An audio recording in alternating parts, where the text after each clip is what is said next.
নমস্কার বন্ধুরা, আজ আমি দুপুরবেলা কী রান্না করলাম তা তোমাদের সাথে শেয়ার করলাম। আমি আজ রান্না করেছি মাংস, পাঁচমিশালি সবজি, ঢেঁকি শাক, শিং মাছের ঝোল, ছেলের জন্য শিং পেঁপে কোয়াশ দিয়ে শিং মাছের ঝোল আর ভাত। তো আমি আমার শিং মাছের ঝোল আর ছেলের জন্য যে তরকারিটা সেটা হয়ে গেছে, ভাত হয়ে গেছে। এখন আমি পাঁচমিশালি সবজিটা বসিয়ে দিয়ে মাংসটা ভালো করে ধুয়ে নিয়ে মাংসটা এখন সব মশলা দিয়ে ম্যারিনেট করে রাখবো। তো এখানে আমি অন্যদিন আমি আলুগুলো ভেজে নিই, আজ আর এইভাবে আমি মাংস করিও না, তেলের মধ্যে মশলাগুলো ভেজে নিয়ে তারপরে মাংসটা দিয়ে রান্না করি।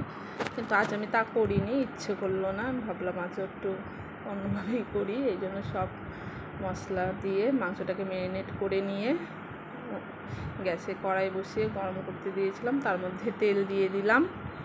তেল গরম হয়ে গেলে এখন আমি সব ফোড়নগুলো দিয়ে দিব। এখানে আমি দুটো গোটা তেজপাতা, শুকনো লঙ্কা, গোটা এলাচ, দারচিনি, লবঙ্গ এবং একটু গোটা জিরে দিয়ে ফোড়নটা দিলাম।